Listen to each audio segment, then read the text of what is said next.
नाम का ऐसा अभ्यास कि नाम रुके ना। एक संत के एक शिष्य थे, तो शौच में भी नाम जप कर रहे थे, कृष्ण कृष्ण कृष्ण कृष्ण। किसी ने देखा, जाके उनके गुरुजी से कहा, महाराज ये तो बहुत ही भ्रष्ट है। क्यों? बोले तो शौच में भी नाम जप करता है। ओ बड़ाई ना करके उसकी बुलवाया, शौच में नाम जप करते हो? गुरुजी ने कह दिया। दूसरे दिन ऐसे जवान पकड़ के शौच में बैठा, और वो जो दोष दर्शन करने वाले होते हैं वो सब, उनका एक चश्मा अलग होता है, वो छिद्रान्वेषण, दूसरों के दोष ही देखा करते हैं। दूसरे दिन वो गए, बोले महाराज आज तो मुंह में हाथ डाले बैठा, ऐसे ऐसे बैठा था। तो बुलाया और कहा, भाई वैष्णव होकर तुम अवैष्णव काम करते हो, शौच के समय ऐसा नहीं, मुख में हाथ क्यों डाले थे? तो रोने लगे, बोले गुरुजी आपकी आज्ञा भी नहीं टाल सकते, और मुझसे नाम के बिना रहा नहीं जाता, इसलिए मैंने जवान पकड़ा कि जवान से नाम ना निकले, पर उस समय भी हृदय से चल रहा था, हृदय से लगा लिया और कहा, बेटा तुम्हारा जीवन धन्य हो गया। गुरु के मना करने पर भी नाम जब ना उनकी आज्ञा का पालन हो, तो इसलिए जवान पकड़ लिया, पर खुल के कह दिया कि गुरुजी शौच में भी हृदय से नाम चल रहा, हम नहीं छोड़ पाएंगे। तो बोले यही जीवन का सार, और हृदय से लगा लिया। और छिद्रान्वेषण वाले को कहा, आज के बाद हमारे सामने मत आना, हमसे रहा ना जाए, हमको कसम दिला दी जाए तो भी ना रहा जाए। एक संत के पास एक गए, बोले 18 साल से आपने कहा था राम राम जप को, तो हमने जप किया, लेकिन हमको कोई दिव्यता तो समझ में आई नहीं। तो उनका, अच्छा हमें गुरु मानते हो? बोले हाँ गुरु मानते हैं, आपको पक्का मानते हैं? बोले तुम्हें हमारी कसम है, बस कल तक ये नाम ना जपना, फिर कल आओगे तो हम ऐसा मंत्र देंगे कि बहुत जल्दी तुम्हारे को सिद्धि प्राप्त हो जाएगी। वो ठीक है, प्रणाम करके चले, शुरू अभ्यास। अब गुरुजी ने कसम खवाई, तो सीढ़ी नहीं उतर पाए, रो के आए, बोले गुरुजी ऐसा तो नहीं हो सकता, अब नाम तो नहीं छूट सकता गुरुजी, आपने कसम खवा दी, इतनी देर में कितने नाम चल गए गुरुजी, अब ऐसा नहीं। बोले बस यही मिला 18 साल से, जो नाम में तुम्हें प्रियता हो गई, अब क्या दुर्लभ रह गया? आगे जब इसका फल प्रकाशित होगा तो सच्चिदानंद भगवान का मिलन। तो हमारा स्वभाव बन जाए कि रहा ना जाए बिना भजन के, हमारा जीवन भजन बन जाए। मत प्राणाहु से ही कहते, हर श्वास में भगवान का स्मरण। गोपीजनों के लिए भगवान ने कहा, मन मनस का ता मन मनस का मत प्राणा मदर्थ त्यक्त दहिका। मन मनस का, उनका मन मैं हूं, उनका प्राण मैं हूं। गोपियों के हृदय में श्री कृष्ण प्राण है, गोपियों के मन श्री कृष्ण है। मेरे लिए समस्त देह सुखों का त्याग कर दिया। ये देखो, भगवत प्राप्ति ऐसे नहीं होती। मेरे मन से जीवित हैं गोपियां। भगवान ने कहा मेरे प्राण ही गोपी के प्राण हैं। भगवान के प्राणों से अनुप्राणित, भगवान के जीवन से जीवित। ये क्यों? भगवत स्मरण। हर श्वास तो भगवान को प्राण समर्पित, हर वृत्ति तो चित्त और मन समर्पित, पूरा निश्चय भगवान मेरे तो बुद्धि समर्पित, और अहम भगवान के दासत्व में समर्पित। जब श्री भरत जी महाराज चित्रकूट जा रहे हैं, तो भरद्वाज जी के आश्रम में तो उनको रात्रि में बड़ा संकोच हो रहा है भरद्वाज जी से एकांत में मिलने की, क्योंकि भरत जी को एक अंदर चुभन थी कि मेरे को ही लक्ष्य बनाकर कैकेयी मैया ने राम जी को 14 वर्ष का वनवास, तो बड़ा कि मैं ही ऐसा कलंकी हूं जिसके कारण मेरे प्रभु को इतना कष्ट, तो बड़ा सकुच कर रहे थे। और वहां चर्चा हो रही थी। भरत जी पधारे हैं तो कहा, भरत सरिस को राम सनेही, जगु जप राम राम जप जेही। अरे भरत जैसा राम प्रेमी कौन हो सकता? सारा संसार राम राम जपता है, पर राम जी क्या जपते हैं? श्री भरत श्री भरत श्री भरत। भरत सरिस को राम सनेही, जग जपु राम राम जपु जेही। भरत जी के समान कौन प्रिय? क्यों? भरत जी जैसे राम जी को निरंतर जपते, से राम जी श्री भरत ऐसा जपते हैं। प्रेमी का हृदय हर समय अपने प्रीतम के चिंतन में तन्मय रहता है। विलक्षणता उसी में आती जो निरंतर भजन परायण रहता है। भगवान का स्वभाव, भगवान की महिमा, भगवान का प्रभाव उस भक्त के हृदय में उतरने लगता है जो निरंतर भगवत चिंतन परायण रहता है। यहां सावधानी रखनी है। भजन परायण होने पर भी हमारे अंदर चाह नहीं पैदा हो रही तो कोई न कोई हम में त्रुटि हो रही है। जिसको अपने साध्य का पता है, मेरा साध्य क्या है, श्यामा श्याम, तो फिर राजी कैसे हो रहे हो और से? जब तुम्हारा साध्य श्यामा श्याम है तो तुम राजी कैसे हो रहे हो और बात से, धन से, संपत्ति से, प्रणाम से, नमस्कार से? जब तुम जानते हो ये मिथ्या है, तुम्हारा साध्य परमात्मा है, तो तुम परमात्मा के सिवा अन्य किसी से कैसे राजी हो गए? साधना की विघ्न जिनसे हमें बचना है, ये विघ्न है। अपने आराध्य देव साध्य के बराबर किसी को नहीं रखना। ये बात समझो। किसी वस्तु, व्यक्ति, स्थान, घटना, परिस्थिति, कैसे तुम राजी हो गए कि प्रभु का विस्मरण? जैसे हम किसी व्यक्ति से मिलने में प्रभु को भूल गए तो वो व्यक्ति प्रभु से बढ़कर हो गया। किसी वस्तु के भोग में हम प्रभु को भूल गए तो वस्तु प्रभु से बढ़कर हो गए। साध्य की ओर जिसकी दृष्टि नहीं है वो साधक किस बात का? अपने को जो एकांत रूप से भगवत प्राप्ति के मार्ग में चलाया है उसी को साधक कहते हैं। और जो हर समय साध्य को लक्ष्य रखता है वही साधक, प्रवीण साधक है। अपने कार्य में, अपनी साधना में, अपने मार्ग में दूसरे की तरफ ताको झाको मत, चुपचाप चलते रहो। साधक को हमेशा ध्यान रखना चाहिए, हमें कभी लक्ष्य को भूलना नहीं है। हमारा लक्ष्य क्या है? खड़े हैं तो हमारी दृष्टि बिल्कुल मंत्राकार, कार्य में है तो नाम जप। जी जब पूछे क्या चल रहा है, आपकी कृपा से चल रहा है। उत्तर यही होना चाहिए, झूठ नहीं, सत्य यही होना चाहिए। लक्ष्य को भूल गए जिस मिनट, जिस सेकंड, उससे बड़ी हानि क्या है? तुम साधक क्या हो? हानि हरिवंश के नाम अंतर परे, का हनुमंत विपत्ति प्रभु सोई, जब तो सुमिरन भजन न हुई। हरि बाबा ने एक दृष्टांत में बताया कि एक सिद्ध फकीर एक संत की झोपड़ी पर गए तो वहां गड्ढा बना हुआ था सामने और घुटनों का भी। उनका शिष्य और संत जन थे तो उनका ये क्या है? बोले हमारे गुरुजी यहां दंडवत करते हैं।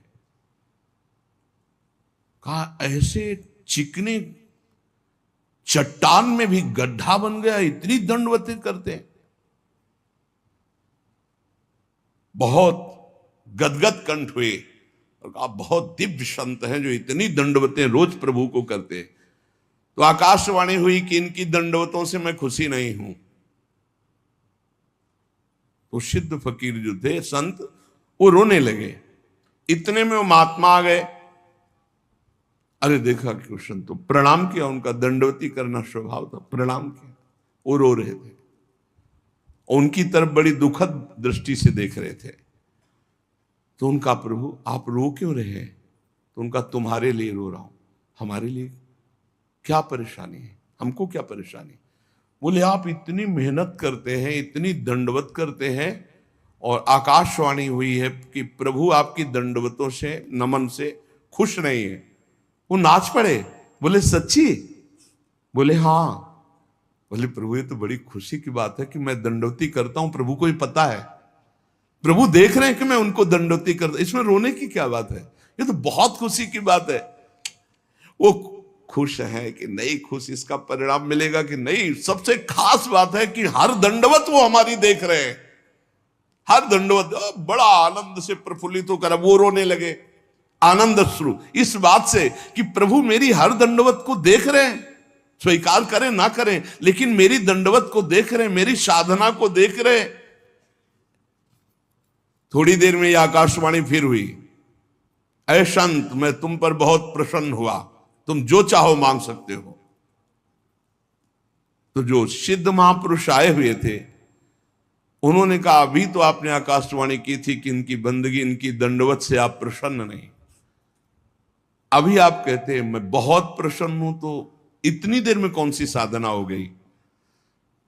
बोले इतनी देर में जो इनका अपनापन मेरे लिए है, उमंग है, वो इनकी जो जागृत हुई, उसी उमंग और अपनेपन से मैं बहुत प्रसन्न हो गया और इनकी साधना पूर्ण हुई। एक क्षण लगता है, हमको ये नहीं देखना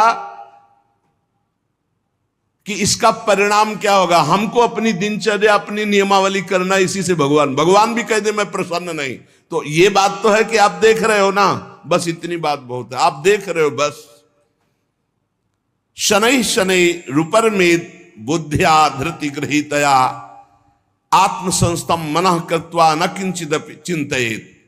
धीरे धीरे ऐसा अभ्यास बनाओ, सब जगह से मन को बार बार हटाकर नाम में लगाओ और कुछ चिंतन ही न हो, अपने प्रभु का भजन। दूसरी किसी वस्तु व्यक्ति चीज का चिंतन ना होने पावे, जहां जहां मन जाए वहां वहां से हटा करके अपने लक्ष्य में, अपने प्रभु में। साधक धैर्यवान होना चाहिए, विश्वासी होना चाहिए, विचलित नहीं हो जाना चाहिए कि अरे बहुत प्रयास किया मन नहीं लगा। नहीं, हम प्रयास करते रहेंगे। जब हम रात्रि में टहलते हैं तो एक राधा राधा राधा राधा राधा राधा राधा राधा राधा राधा राधा राधा ये ऐसे आवाज आती है, वो कोई साधक करते हैं, बहुत अच्छा लगता है कि मानो 1:45-2 बजे नींद आ जाए, खड़े हुए बालकनी में नाम राधा राधा राधा राधा राधा राधा राधा राधा। अरे यहां मेहनत करनी, मेहनत करके प्रयत्न करके हमको अपना मन भगवदाकार बनाना, चिंतन परायण बनाना। बहुत अच्छा लगता है जब साधक कोई साधना में प्रवृत्त होता है। थोड़ा जाग, अपने स्वरूप पे जाग, इन सबको झटका मार। बहुत जोर का तुम्हारे पास करंट पावर है भगवान का, तुम में जो शक्ति है उसको जागृत करो। बहुत शक्तिवान हो तुम, साधारण नहीं हो, भगवान के जन हो। जब तक हमारी भजन में रुचि, भजन में प्रवीणता, हम भगवान को अपना जीवन दे दें, ये जीवन केवल भगवान की प्राप्ति के लिए है, तो भगवान हमको वैसे संग करवा देंगे, वैसे ही भजन मिला।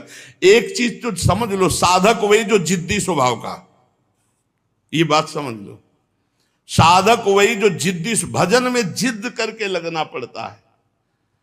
जैसे भजन में पूर्व में था कि बैठे, थोड़ी देर भजन हुआ, फिर नींद आने, खड़े हो गए और टहल रहे हैं, बाहर निकल करके टहल। हमें नींद में समय बर्बाद नहीं करना। एक नियत समय तुम्हें दे दिया देह को सोने का, 5 घंटे 4 घंटे 3 घंटे, जितना अभ्यास में ले पाए। इसके बाद अब नहीं कि तुम झटका मारो। हर प्रयास किए, ठंडा पानी बिल्कुल ठंडा रख लिया है, सर्दी में कंबल ओढ़ा नहीं, पूरा अब ठंडी में कांप, अब नींद आवे, लड़ा जाता है। बहुत आनंद का विषय है जिस मार्ग में आप चल रहे हैं। अपने आप को भगवान के चरणों में समर्पित करके निरंतर भजन का अभ्यास, तो तेषाम हम समुद्धरता मृत्यु संसार सागरात भवामि नचिरात पार्थ मय्यावेशित चेतसाम। इस शब्द पर ध्यान करो, मय्यावेशित चेतसम, मेरे में आवेश चित्त वाला। भजन का आवेश हर समय बना हुआ है, भजन का आवेश और कोई चाह नहीं। एक रबिया जी बड़ी संत हुई है, उन्होंने कहा कि अगर मैं स्वर्ग चाहूं तो मुझे जरूर नरक भेज देना प्रभु, अगर नरक से बचना चाहूं तो और भयानक कष्ट देना प्रभु, पर यदि आपको चाहूं तो छुपना मत। अगर आपसे और कुछ चाहूं, सुख चाहूं तो दुख दे देना, स्वर्ग चाहूं तो नरक दे देना, अगर हमारी नरक ना जाने की इच्छा हो तो और भयानक कष्ट दे देना, लेकिन यदि मैं भजन चाहूं और आपको चाहूं तो इसमें धोखा मत कर देना। मैं आपको चाहती हूं, आप हमारे हृदय की बात जानने वाले हो। साधक जब इस मार्ग में चलता है तो उसको प्रलोभन और भय, ये दो चीजें माया भेजती है, ध्यान रखना। साधक इस मार्ग में जब चलता है तो प्रलोभन और भय, कोई भी हो, पार्वती जी तपस्या कर रहे हैं भगवान शंकर के लिए, भगवान शंकर से प्रेरित होकर सप्तऋषि आए।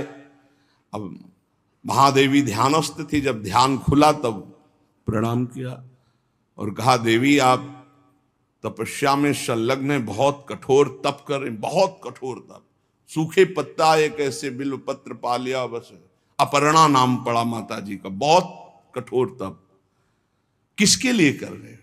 तो उनका भगवान शंकर को पति बनाने की। हंस पड़े सब। हंस पड़ना होता है मानो उपहास करना किसी बात, भगवान शंकर को पति। अरे बरगद के पेड़ के नीचे रहते हैं महाराज, चिता की भस्म लगाते हैं, बागंबर धारण करते हैं, कोई इतनी बड़ी तपस्या। देखो, हम वैकुंठनाथ भगवान श्री हरि से आपका ब्याह करा देंगे। पार्वती, कोटि जन्म लग रगर हमारी, बरौ शंभुनता राव। साधक प्रलोभन नहीं, प्रलोभन नहीं। प्रलोभन क्या हुआ? वैकुंठनाथ। प्रलोभन नहीं, भय, भय दिखाया जाता है। जब ध्रुव जी महाराज चले तो नारद जी आ गए, भय दिखा, अरे वहां मुक मुक। प्रहलाद जी, नारद जी, बड़े बड़े महाभागवत, इनके जीवन में देखो प्रलोभन भय किस किस कोटि के आए, लेकिन अपनी निष्ठा छोड़ी। दुलार करता हुआ हिरण्यकश्यप कहते, छोड़ दो इस हरि की बात और जो तू चाहे प्राप्त कर ले। और भय तो कितना भयानक दिया। साधक जब इस मार्ग में भजन की जिद पकड़ लेता है, तब उसके हृदय में पूर्व में जो भोग इच्छा रही है, बहुत ध्यान से सुनना, वो फ्री भोगने को एकांत में मिलने का संयोग माया बना देगी। प्रलोभन, पूर्व में कोई भी भोग इच्छा रही है, सबसे पहले भजन की तन्मयता में वो भेजी जाएगी, भोगो इसे, फ्री, कोई विघ्न नहीं।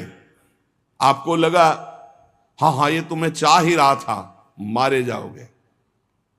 आपका भजन लुट जाएगा, वो वृत्ति लुट जाएगी। भोगेश्वर प्रसक्ता नाम तया प्रहृति चेतसाम व्यवसायत्मिका बुद्धि समाधो न विधीयते। आपका थोड़ा सा अच्छा भजन होने लगेगा तो आपके पास भेजे जाने लगेंगे लोग। ध्यान से सुनिए, बड़े भजनानंदी है, ले सेव अंगूर, ये ले, वो ले, ये रुपया की गड्डी, कभी कोई जरूरत हो फोन नंबर ले, ये ले फोन हो, उसमें ये भगवान की माया आपके भजन की एकांतिक वृत्ति को छीनने के लिए व्यवस्था भेज रही है। ये तुम्हारे भजन का फल नहीं है, भजन का विघ्न है। बहुत से भक्त बनने लगेंगे, आपका पूजन करने लगेंगे। बहुत खतरनाक खेल है, बहुत समझ के। पूजा अच्छी लगने लगी, फल फूल अच्छे लगने लगे, रुपया पैसा अच्छा लगने लगा, फोन नंबर अच्छा। अरे भाई, जिनके पास फोन है अब उनको दूसरे की जरूरत क्या है? असंगोहम पुरुषा, अकेले रहकर पूरे विश्व का सब भ्रमण करो, उसी में सब चीज है। इतने इतने बच्चे हैं, सब ज्ञान है उनको, पूरा विश्व का ज्ञान है मोबाइल भगवान की कृपा से। अगणित रूपों में आपके पास भजन का विघ्न भेजा जाने लगेगा जब आपका भजन सही होने लगेगा। कुछ तो बड़ाई करने वाले भेजे जाएंगे, मोचू पड़ी बोलने वाले। बचना चाहिए इसों से, जलन पैदा होनी चाहिए। जब माया ये जान लेती है कि ये भगवान बनना चाहता है, तो वो मायापति तो सिर्फ भगवान ही है, वो ऐसे प्रश्न फेंक देती है कि वो अपने आप चिल्लाने लगता है कि मेरे जैसा अधम कोई नहीं है। बड़ाई सुनकर अच्छी लगने लगे, साधन मार्ग के पथिक को बच के, साधन की सिद्धावस्था है, सबके चरणों में वंदना करो, सब इष्ट रूप है, हम सबके दास हैं। सो अनन्य गति जाके असमति न टरे हनुमंत, मैं सेवक सचराचर रूप स्वामी भगवंत। कहीं धोखे में मत आ जाना। मान देने वाले, पूजा करने वाले, फूल चढ़ाने वाले, प्रलोभन देने वाले, ये तुम्हें भ्रष्ट करने आए हैं, तुम्हें ऊंचे उठाने नहीं आए। ध्यान रखना। जो बड़ी बड़ी बातें आपके सामने प्रशंसा की करें, आप सुनो तो जान लेना ये भ्रष्ट करने के लिए माया ने भेजा है। ये माया का पार्षद है। मुझे राधा राधा राधा राधा, सावधान, हे हरि बचाओ, हे प्रियाजू बचाओ। अगर इनसे बच गया तो आगे सिद्धियां आती है। सिद्धियां किनको आती हैं? जो इन सब से बच गया। अगर सिद्धियों से बच गया तो बड़े बड़े देवता हाथ जोड़कर खड़े हो जाते हैं और कहते हैं आपको जो सुख चाहिए, आप देवलोक चलो, अभी आपको भ्रमण कराते हैं, आप जो सुख चाहिए। जब मृत्यु लोक चाहो, मृत्यु लोक में कोई जान नहीं पाएगा। जब चाहो देवलोक, जब चाहो जिस लोक का भोग, क्योंकि भगवान को प्राप्त करना चाहना, भजन करना, भगवान को प्राप्त करना चाहना, तो उसकी चाह को बदलते हैं। देवता लोग हाथ जोड़कर खड़े हो जाते हैं। बड़े बड़े देवता लोकपाल उसके सामने आने लगते हैं। आप वरुण लोक चलो, आप इंद्र लोक चलो, आप वायु लोक चलो। साधक भय और प्रलोभन आखिरी तक, जब तक भगवान के दर्शन न हो जाए, कुछ स्वीकार न करे। इनसे बचा रहेगा तो भजन सफल हो जाएगा। एकनिष्ठ साधक ही जीत सकता है इन प्रलोभन और भय से। अपने गुरुदेव को आदर्श मानकर बस उनकी आज्ञा पर छुप करके, अपने आप को छुपाकर भजन करके भगवत साक्षात्कार कर ले। फिर भगवान जब करवाना चाहते हैं जगत मंगल, फिर वो सारी जिम्मेवारी उनकी होती है। हमारा मार्ग कैसा है ये हमें केवल गुरुदेव से देखना है और किसी व्यक्ति से सलाह नहीं लेनी है। फिर हमें कोई बुरा कहता रहे तो हमें कोई परेशानी नहीं, क्योंकि हम गुरुदेव से मिलकर चल रहे हैं। बस साधक मार्ग पर चलने वाला है, अभी सिद्ध तो हुआ नहीं, इसलिए उसे कभी भूलकर कोई दूसरा भरोसा नहीं कर लेना है। भरोसो जाहि दूसरों सो करो। अगर किसी का भरोसा कर लिया तुम्हारा मार्ग रुक जाएगा। भरोसो जाहि दूसरों सो करो। मोई तो सावन के अंधे जो सूझत रंग हरो ही हरो। हमारी महारानी, हमारी लाडली जो जैसे रखे वैसे हम महानता आनंद का अनुभव करेंगे। दूसरे से नहीं, बने तो रघुबर ते बने, बिगड़े तो भरपूर, तुलसी और अंते बने ता बनवे पे धूर। अनन्यता, निष्ठा, इष्ट प्रियता।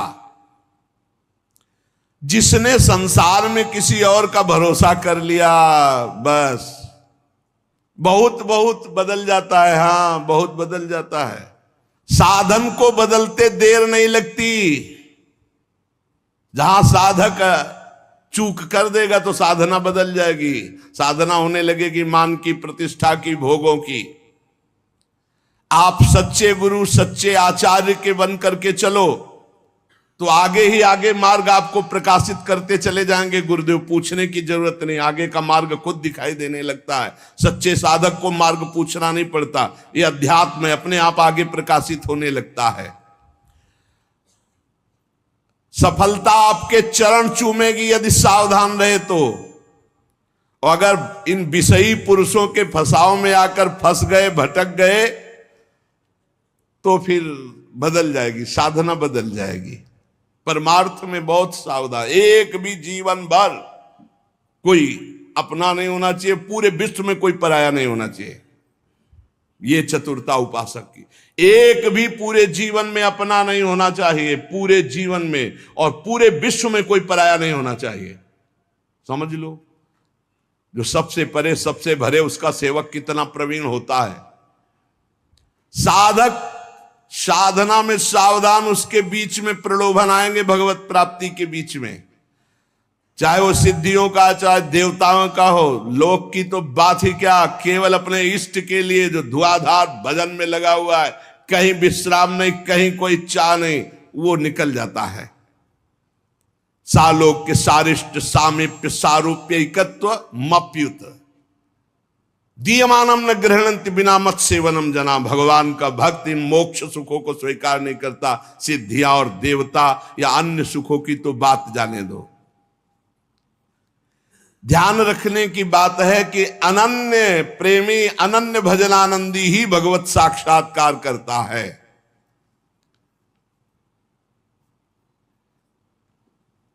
जब भजन सही होने लगता है तो फिर इसके बाद एक नशा चढ़ता है, तो उपदेश देने का मन शुरू हो जाता है।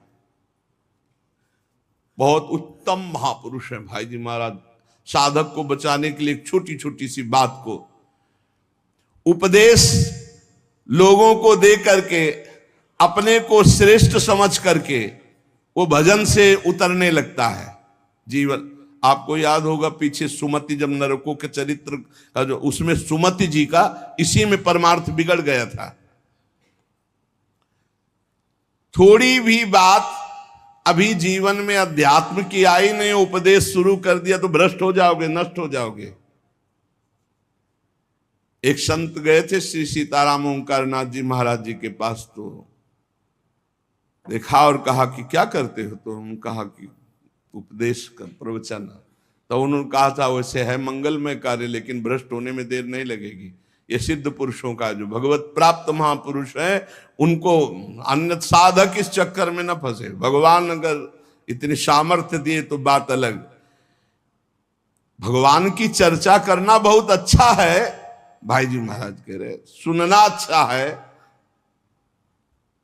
लेकिन इसके बाद का जो परिणाम है, प्रणाम नमस्कार वाह वाह यश कीर्ति, वो तुम्हें भ्रष्ट कर देगी यदि भगवत प्राप्ति नहीं हुई है।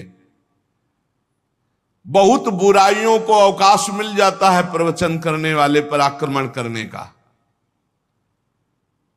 अच्छे से फुर्सत में हमारी बात चिंतन करना, एकांत में। भाई जी कह रहे वास्तविक लाभ से वंचित हो जाओगे यदि भगवत प्राप्ति नहीं हुआ, प्रवचन शुरू कर दिया तो। जब तक जीवन में सत्य उतर न जाए तब तक प्रवचन न करे। इसलिए प्राचीन काल की गुरु परंपरा थी कि गुरु उपदेश करते थे और गुरु लायक देखकर उपदेश करते थे। उसे साधन बता दिया, पूरा जीवन साधन में लगा, सिद्ध हो गया, अब वो उपदेश करे। ऐसा नहीं कि यहां प्रवचन सीख कर प्रवचन किए जाए। जो केवल प्रवचन तो कुछ नहीं रह जाता, रुपया पैसा मान प्रतिष्ठा ये सब, भगवत मार्ग का कुछ नहीं रह जाता पक्का।